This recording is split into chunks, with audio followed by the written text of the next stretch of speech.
ఓం శ్రీ గురుభ్యో నమః. శ్రీ మహాగణాధిపతయ నమః. శ్రీమాత్రే నమః. దీపావళి అనగానే అందరూ లక్ష్మీ పూజకు ప్రాధాన్యం ఇస్తారు. మామూలుగా వరలక్ష్మి వ్రతం అంటే వరలక్ష్మి, దసరాలంటే అమ్మవారు, ఇలా ఒక్కొక్క పండగకి ఒక ప్రత్యేకమైనటువంటి దేవత పూజా విధానం ఉంటాయి. దీపావళికి ఎవరిని పూజిస్తారని అడిగితే పిల్లలకు పట్టాని అర్థం కాదు, ముఖ్యంగా తెలుగు వాళ్ళకి. ఎందుకంటే ఇంట్లో అమ్మవాళ్ళు నాన్న ఎవరు ఉంటారో వాళ్ళు పెద్దవాళ్ళు పూజ చేసేస్తారు. పిల్లలంతా టపాకాయల హడావిడిలో ఉంటారు వాటిని తయారు చేసుకుంటూ. ఎందుకు చెయ్యాలి అని ఎవరైనా కుతూహలం కొద్దీ అడిగినట్టయితే తప్పనిసరిగా మనం పిల్లల కుతూహలం తీర్చవలసినటువంటి అవసరం ఉంది. దీపావళి నాడు మనం పూజించవలసినటువంటిది లక్ష్మీదేవిని. లక్ష్మీదేవిని ఒంటరిగా కాదు, విష్ణుమూర్తితో సహా పూజించాలి. ఎప్పుడైనా మన దేవీ దేవతల్ని పూజించేటప్పుడు ఒక్కళ్ళని పూజించరమ్మా, జంటగానే పూజించాలి. ఎందుకంటే మనది కుటుంబ సంస్కృతి. అమ్మవారిని పూజిస్తుంటే అయ్యవారిని ఆవాహన చేయాలి, అయ్యవారిని పూజిస్తుంటే తప్పనిసరిగా అమ్మవారిని కూడా ఆవాహన చేయాలి. ఒంటరిగా చేసే పద్ధతి లేదు. లక్ష్మీనారాయణుడిని పూజిస్తాం, కానీ ప్రాధాన్యం ఎవరికంటే లక్ష్మీదేవికి. మామూలుగా మన ఇళ్లల్లో ఉదయం అభ్యంగన స్నానాలు చేసుకుంటాం. ముందు రోజే నరక చతుర్దశి రోజునే అభ్యంగన స్నానం చేయడం, తర్వాత కొత్త బట్టలు కట్టుకోవడం. అలా ఉంటే పెద్దవాళ్ళు ఇంట్లో పిండి వంటలు లాంటివి చేసుకుని, అంటే పిండి వంటలు అంటే అన్నీ ముందు చేస్తారు, ఈరోజు మాత్రం పరమాన్నం తప్పకుండా చేస్తారు. అంటే లక్ష్మీదేవికి ప్రీతిపాత్రం ఆవు పాలతో చేసినటువంటి పరమాన్నం. ఆవు పాలు, దానితో పాటుగా బెల్లం వేసి చెయ్యాలి పరమాన్నం. ఆ పరమాన్నాన్ని చేసి మిగిలినటువంటి అన్నిటితో పాటు అమ్మవారికి నివేదన చేస్తారు, లక్ష్మీ పూజ చేస్తారు. కానీ వ్యాపార దృష్టి కలిగినటువంటి వాళ్ళు, అంటే వ్యాపారస్తులు, ముఖ్యంగా మార్వాడీలు, ఉత్తర దేశీయులు, ఆ సంప్రదాయం బాగా ఉన్నటువంటి ఈ ప్రాంతం వాళ్ళందరూ కూడా పగలు మామూలు పూజ చేసినా పగలంతా భోజనం చేయకుండా ఉండి సూర్యాస్తమయం అయిన తర్వాత లక్ష్మీదేవికి పూజ చేస్తారు. సూర్యాస్తమయం అయిన తర్వాత చేసి అప్పుడు మాత్రమే భోజనం చేస్తారు. ఇంకా కొంతమంది అయితే అంటే తప్పనిసరిగా ఈరోజు పాత లెక్కల పుస్తకాలు పక్కకు పెట్టి కొత్త లెక్కల పుస్తకాలు మొదలు పెట్టేటటువంటి వ్యాపారస్తులు ఆ కొత్త లెక్కల పుస్తకానికి పూజ చేసి లక్ష్మీదేవికి పూజ చేసి రాత్రి 12 గంటలకి అప్పుడు ఆమెకు అన్ని రకాలైనటువంటి తీపి పదార్థాలు నివేదన చేసిన తర్వాత అప్పుడు భోజనాలు చేయడం ఉంది. అంటే భోజనాలు చేయట్లేదు అంటే కటిక ఉపవాసం ఉంటారని కాదు. మన సంప్రదాయంలో కటిక ఉపవాసం లేదు. ఏదో ఒక తీపి పదార్థమో, పండో, లేకపోతే పాలో అట్లాంటివి తీసుకుంటారు. కానీ ప్రధానమైనటువంటి ఆహారం మాత్రం లక్ష్మీ పూజ తర్వాత చేసుకుంటారు. వ్యాపారస్తులు చేసే పని. ఎందుకంటే ఉత్తర దేశంలో కొత్త సంవత్సరం ఇప్పుడు మొదలవుతుంది. ఇప్పుడు కార్తీక మాసంతో, కార్తీకం అనే దాన్ని కత్తెర అనే పదం కూడా చెప్తారు. అంటే సంవత్సరాన్ని ఇలా మధ్యకి ఇలా కత్తిరించినట్టయితే మొదలయ్యేది కొత్త సంవత్సరం కార్తీక మాసంతో మొదలయ్యేటటువంటి పద్ధతి ఉంది. కొన్ని సంప్రదాయాల్లో ఆశ్వయుజ మాసంతో మొదలవుతుంది.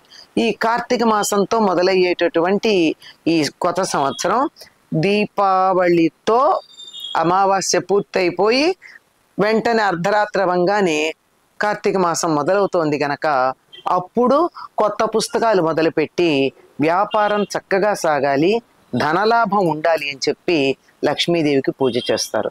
ఈ లక్ష్మీదేవికి ఎవరి శక్తి అనుసారం వాళ్ళు పూజ చేస్తారండి. కొంతమంది బంగారం పెట్టి పూజ చేస్తారు. పైగా ఈ వ్యాపారం చేసేటటువంటి వారు, అంటే మార్వాడీలు మొదలైనటువంటి వాళ్ళు ఎక్కడెక్కడ లాకర్లలో ఉన్నటువంటి బంగారం కూడా తీసుకొచ్చి అక్కడ లక్ష్మీదేవి దగ్గర పెట్టి దానికి పూజ చేస్తారు. లేదంటే కొత్త కాయిన్స్ తెచ్చి అక్కడ పెట్టి పూజ చేస్తారు. కొత్తగా అమ్మవారి ముఖం ఉన్నటువంటి పూర్వం కాసులను దొరుకుతూ ఉండేవి, లక్ష్మీ కాసులని. ఇప్పటికి కూడా వరలక్ష్మి వ్రతానికి ఒక చిన్నది కొనుక్కుని మెడలో వేసుకునే పద్ధతి ఉంది. అటువంటివి కానీ తెచ్చి అక్కడ పెట్టి పూజ చేయడం ఉంది. చాలామందికి ఈ సమయంలో బంగారం తెచ్చి కొని అమ్మవారి దగ్గర పెట్టి పూజ చేసేటటువంటి పద్ధతి ఉంది.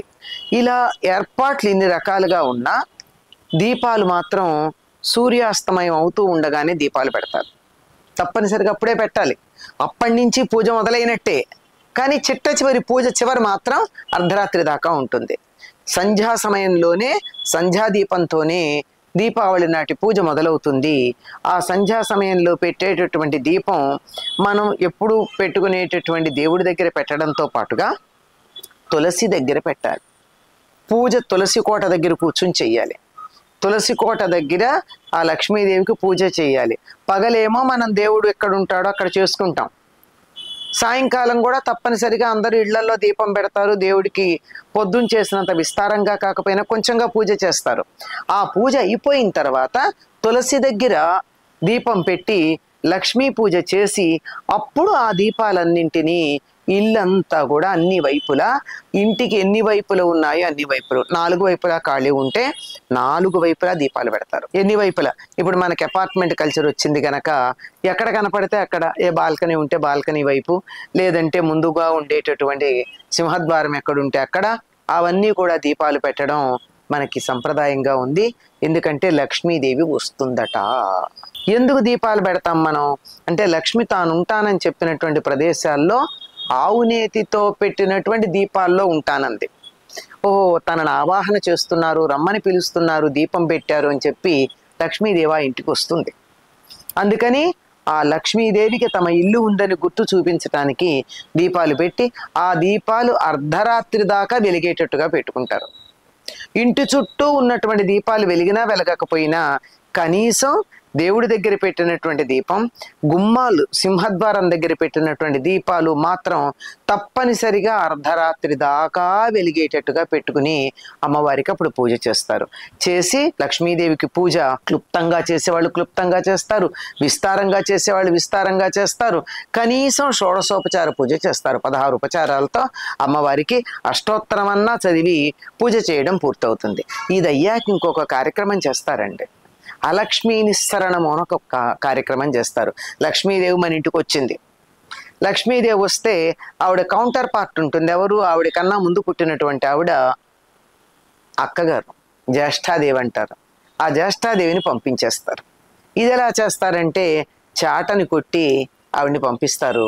చీపురుతో అలా గుమ్మంలో కొట్టి పంపిస్తారు. అమ్మాయి మీ చెల్లెలు వచ్చింది, నువ్వు మళ్ళీ వద్దుగానే వెళ్ళిరా అనరు, వెళ్ళమనే చెప్పడం. అలా అనడం బాగుండదు కనుక ఇంట్లో ఏదైనా దరిద్రం లాంటిది ఉంటే, జ్యేష్ఠాదేవి ఉంటే, పనికిరాంది ఏదైనా ఉంటే దాన్నంతా పంపించేయడం, పనికొచ్చేటటువంటి లక్ష్మిని ఆవాహన చేయడం.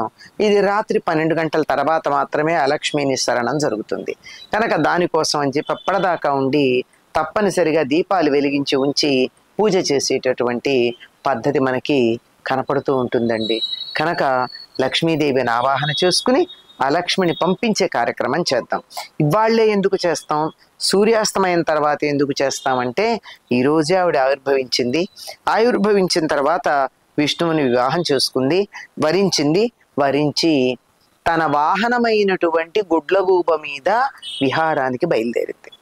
గుడ్లగూబకి రాత్రి మాత్రమే కళ్ళు కనపడతాయి కనుక సూర్యాస్తమయం తర్వాత మాత్రమే ఆవిడ తిరుగుతుంది గనక ఆ సమయంలో మా ఇంటికి రామ్మా అని పిలవడానికి దీపాలు వెలిగిస్తాం.